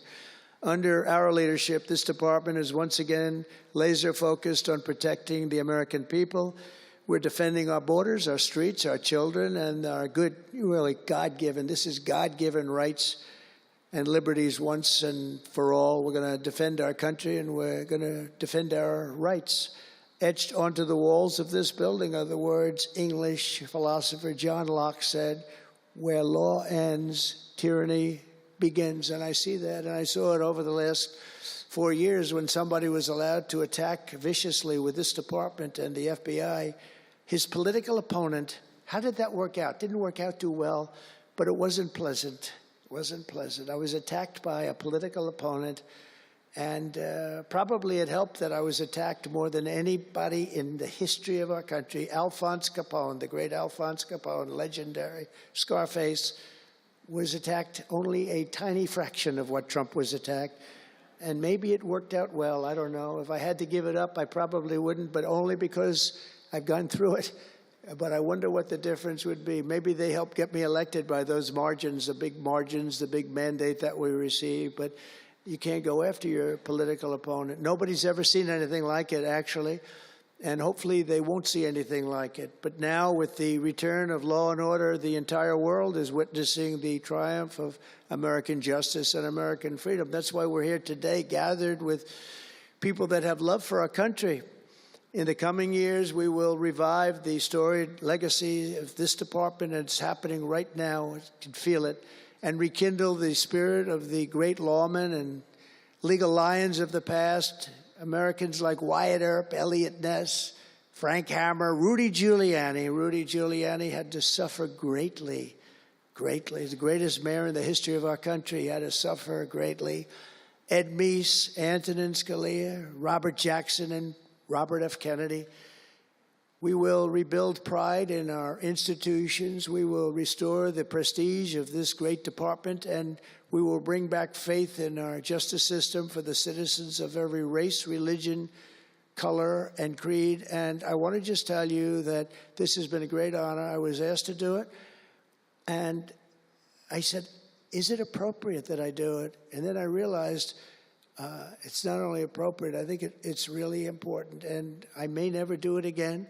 I may never have another chance to do it again, because this is something that I'm leaving to the greatest people I know, the best people, the smartest people, the toughest people I know. And they're going to do an incredible job. And it's an honor for me to have won this election so that I can appoint these people to do their job, and they're going to do it like you have never seen. So I just want to wish all of you good luck. It's going to be an interesting journey. Not going to be easy, but you're going to win. You're going to win, win, win, and fight, fight, fight. And it's going to end up being a tremendous result for this country. So thank you all very much. God bless America. God bless you all. Thank you.